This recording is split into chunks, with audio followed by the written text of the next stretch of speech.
হঠাৎ করে আমরা দেখতে পেলাম একটি রাজনৈতিক দল, যে মাওলানা মওদুদী যে দলটি সৃষ্টি করেছেন, ওই দলটি মাথায় টুপি পরে তারা মন্দিরে গিয়ে তারা গীতা পাঠ করছেন। তারা মন্দিরে গিয়ে বলেন হিন্দুদের উলুধ্বনি আর আমাদের মুসলমানদের আজান একই জিনিস। ওই দলটি মন্দিরে গিয়ে বলছেন কৃষ্ণ, বিশু, মোহাম্মদ, আলী সবাই শান্তির বাহক।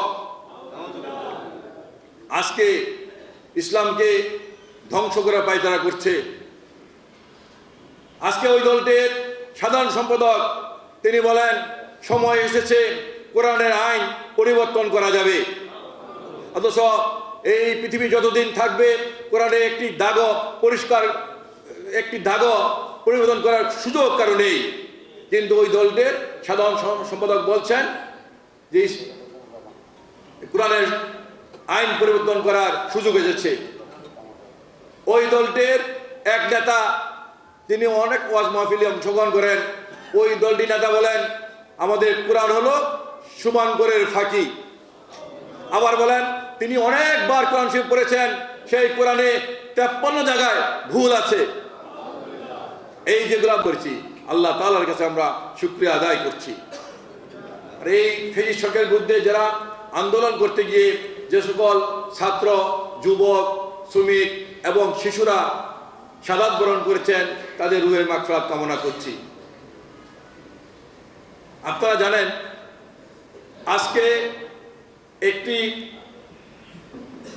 কেয়ারটেকার সরকার এখানে অবস্থান করছে। আমরা বাংলাদেশে 95% মানুষ আমরা মুসলমান।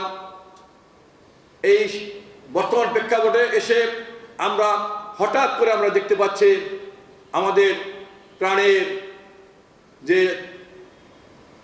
একটি আবেগ, আমাদের ধর্ম, সেই ইসলামকে নিয়ে আজকে কয়েকটি গোষ্ঠী, কয়েকটি দল, কিছু কিছু ব্যক্তি আজকে নতুন করে চক্রান্ত এবং ষড়যন্ত্র শুরু করছে আমাদের ইসলামকে ধ্বংস করার জন্য।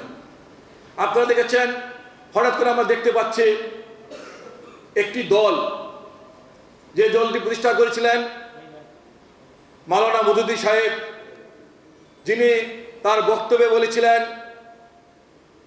আমাদের নবী হযরত মুহাম্মদ সাল্লাল্লাহু আলাইহি ওয়াসাল্লাম তার জীবন দশায় অনেক ভুল করেছেন, তার তওবা করা উচিত ছিল, তিনি তওবা করেননি। সেই মওদুদীর সৃষ্টি জামাতে ইসলাম আজকে বাংলাদেশে আমাদের ইসলামকে ধ্বংস করে একটি পায়তারা করছে।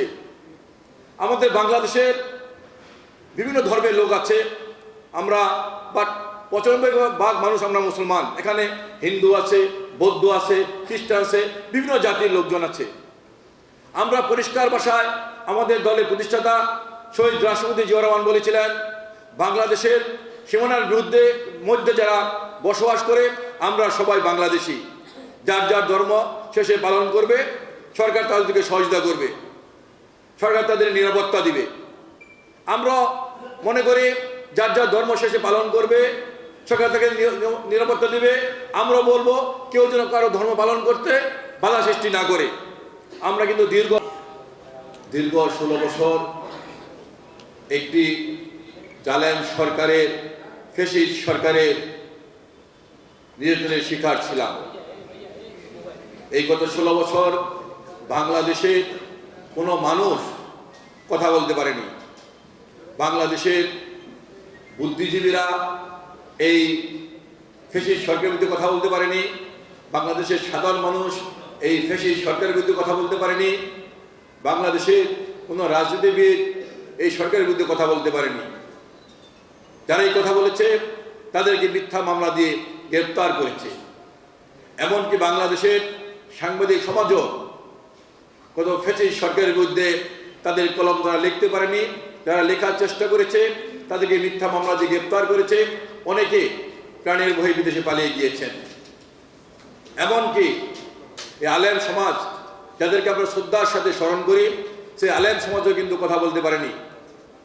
গত 16 বছর অনেক মসজিদের খতিব মহোদয় জুমার দিনে বক্তব্য রাখতে গিয়ে তারা লাঞ্ছিত হয়েছেন, অবহিত হয়েছেন, মিথ্যা মামলা নিয়ে তারা কারাবরণ করেছেন। গত 16 বছর বিভিন্ন ওয়াজ মাহফিলে আমাদের বাংলাদেশের অনেক আলেম সমাজ বক্তব্য দিতে গিয়ে এই ফ্যাসিস্ট সরকারের বিরুদ্ধে তার বক্তব্য দেওয়ায় তারা লাঞ্ছিত হয়েছেন, অপমানিত হয়েছেন, মিথ্যা মামলা নিয়ে তারা কারাবরণ করেছেন। অর্থাৎ বাংলাদেশের কোনো মানুষই কিন্তু কথা বলতে পারেনি।